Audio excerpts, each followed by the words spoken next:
Hello guys आमार अन्य এটা ভিডিওলৈ আপোনালোক সকলোকে স্বাগতম জনালো। আজি 30 ফুট দীঘল আৰু 25 ফুট বহল এটা আসাম টাইপৰ ঘৰৰ ভিডিও লৈ আহিছো। ঘৰটো টপ লিনটা গাঠনি টপ লিনটা কমপ্লিট হৈ গ'ল। ভিডিওটো প্ৰথম পৰা শেষলৈকে চাব, চাই এটা লাইক কৰি আমাৰ চেনেলটো সাবস্ক্ৰাইব কৰি দিব। আগলৈ এনেকুৱা নতুন আসাম টাইপৰ ভিডিওবোৰ পাই থাকিব। আহক মেইন ভিডিওটো মাজলৈকে আগবাঢ়ি যাওঁ। এয়া মই আপোনালোকৰ ঘৰটো দেখুৱাবৰ কাৰণে ওপৰৰ পৰা দেখুৱাই আছো। চাইড আমাৰ গাঠনি কৰা হৈ গ'ল। এতিয়া মাজৰ দুখন বাকি আছিলে, সেয়া আজি গাঠিব লৈছো। চাইড টপ লিনটা ঢালিও হৈ গ'ল, মাজৰ দুখন ওয়াল বাকি আছিল আৰু এখনে আমাৰ গাঠা হৈ গ'ল।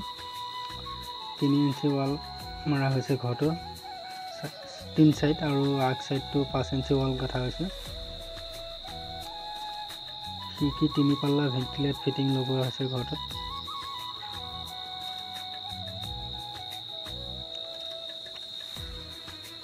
দেখিছেনে 5 ইঞ্চি ওয়াল সাইডটোত এইটো ফ্ৰন্ট সাইড।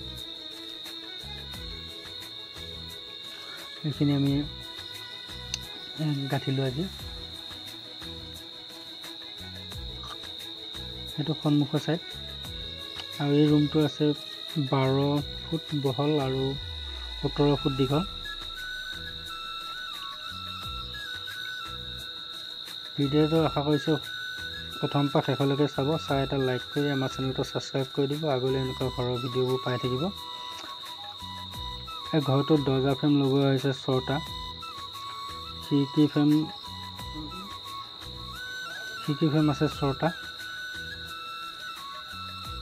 এইখানে 3 ইঞ্চি ওয়াল কাটা হৈছে। মাজৰ পাৰ্টিশনবিলাক বা সাইডৰ ফ্ৰন্ট সাইডটোহে খালি 3 ইঞ্চি মাৰা হৈছে, 5 ইঞ্চি মাৰা হৈছে। আৰু এই ঘৰটোত কেঁচি হ'ব 5টা।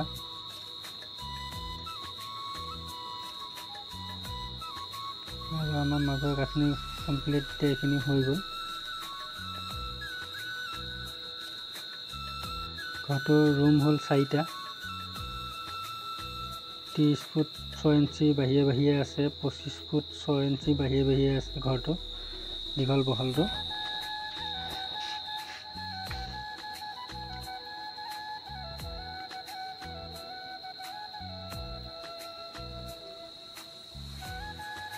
আৰু ইয়াত ঘৰটো হাইট ভেটিৰ পৰা ৰখা হৈছে টপ লিনটালৈকে 10.5 ফুট। ঘৰটো ভেটিৰ পৰা টপ লিনটালৈকে 10.5 ফুট ৰখা হৈছে ঘৰটোত। আৰু এইটো বাহিৰৰ সাইড মই আপোনালোকক দেখাইছো। এই সাইডটো আছে 30 ফুট দীঘল।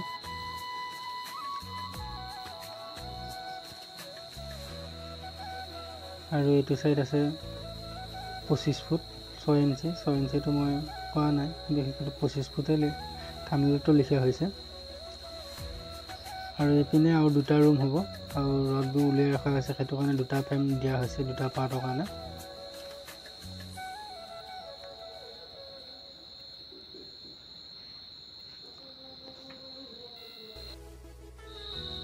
আৰু মই ভিতৰলৈকে সোমাই আহিছোঁ। মই আজি পিছপিনৰ পৰা ভিডিঅ'টো ষ্টাৰ্ট কৰিলোঁ ৰুমকেইটা ভিতৰতো দেখুৱাবৰ কাৰণে। এইটো ৰুম আছে 12 ফুট বহল আৰু 12 ফুট দীঘল আছে এই ৰুমটো। দেখিছে 12 ফুট আৰু 12 ফুট আছে এইটো। আৰু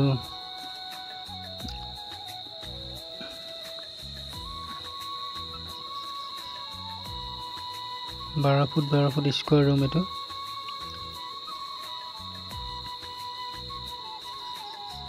আৰু এই ৰুমটো আছে 17 ফুট দীঘল আৰু 12 ফুট বহল।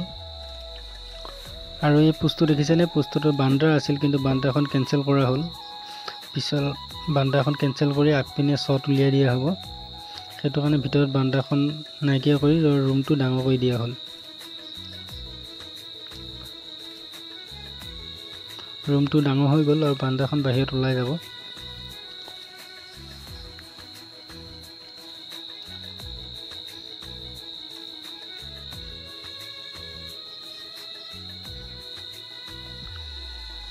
আৰু এইপিনে এইটো ফ্ৰন্ট সাইড 5 ইঞ্চি ওয়াল গাঠা হৈছে, বাকীটো সব 3 ইঞ্চি গাঠা হৈছে। আৰু লিণ্টাৰবিলাক আমি ভিতৰৰ সাইডে মাৰিছোঁ 5 ইঞ্চি প্লেন মাৰিছোঁ আৰু বাহিৰৰ পিনে বিট দিছোঁ 3 ইঞ্চি ওয়ালত। 4-5 হৈছে লিণ্টাৰটো, মাজৰ যিটো লিণ্টাৰ। আৰু প্লেন হ'লে এইটো কথাই ভাল আৰু প্লাষ্টাৰ কৰি দিলে 5 ইঞ্চি নে 3 ইঞ্চি ৱাল কোনো গম পোৱা নাযায় সেইটো কাৰণে তেনেকৈ কৰি দিছোঁ এক সাইড বিট আৰু এক সাইড প্লেন কৰি দিছোঁ 4 আৰু 5 হৈছে লিণ্টাৰটো 5 ইঞ্চি হাইট হৈছে 4 ইঞ্চি বহল হৈছে এইটো আছে 12-15 ৰুম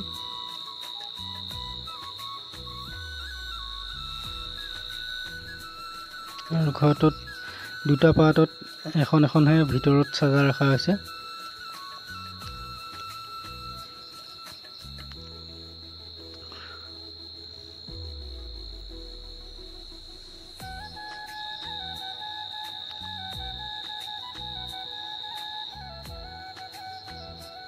কামটো কেনেকুৱা হৈছে জনাব ভিডিঅ'টো চাই ভাল হৈছে নে নাই আপোনালোকৰ চকুত লাগিছে নাই 3 ইঞ্চি ৱালৰ কাম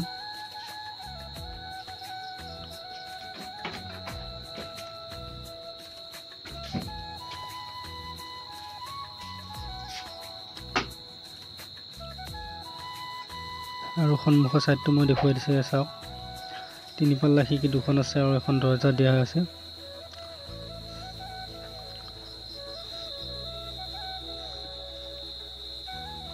আৰু এইটো বাহিৰৰ সাইড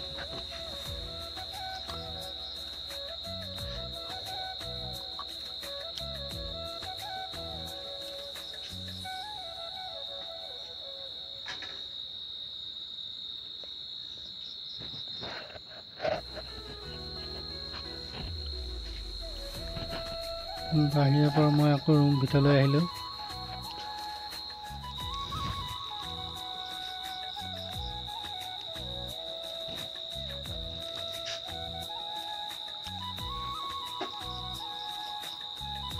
আৰু পিছপিনে আৰু ৰুম এটা বহুৱা হ'ব সেইটো কাৰণে পোছত ৰডবোৰ আৰু লিণ্টাৰ ৰডবোৰ আমি উলিয়াই ৰাখিছোঁ ৱাল পিছত মাৰিলে ৱালটো মজবুত হ'ব আৰু এক্সট্ৰাকৈ পোষ্ট দিব লগা নহয়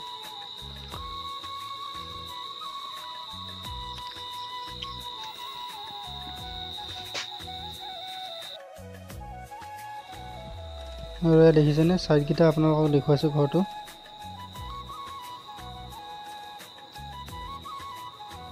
এনেকৈ আছে ঘৰটো 30 ফুট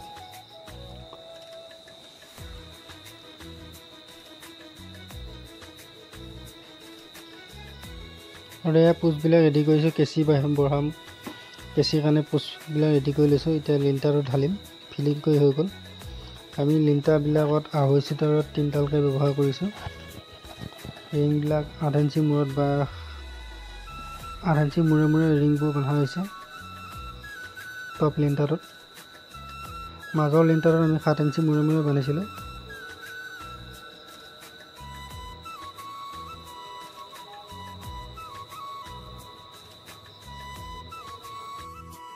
আৰু আমাৰ লিণ্টাৰ ফিটিং হৈ গ'ল এতিয়া বৰ্তমান ঢালাই কাম বাকী আছে আৰু এতিয়া ঢালিম এই টাইমৰ মূৰত আমি 3ডালকৈ ব্যৱহাৰ কৰিছোঁ ঘৰটোত আৰু পোষ্টবিলাকত 3ডালকৈ দিয়া আছে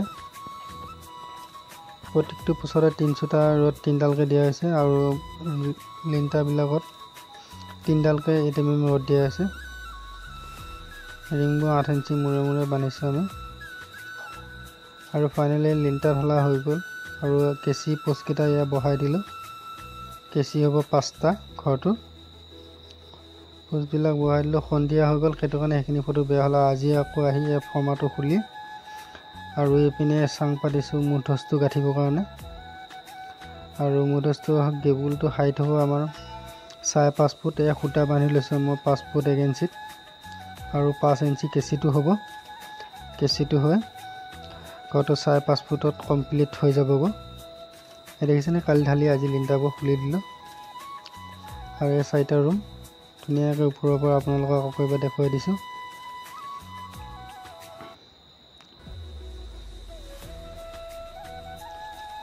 15-12 দুটা ৰুম আছে ঘৰটোত আৰু 12-12 এটা ৰুম 17-12 এটা ৰুম আছে টোটেল ৰুম 4টা আৰু গেবুল এইখিনি গাঁঠিলোঁ সন্ধিয়া হ'লি আৰু আজি ভিডিঅ'টো ইমানতে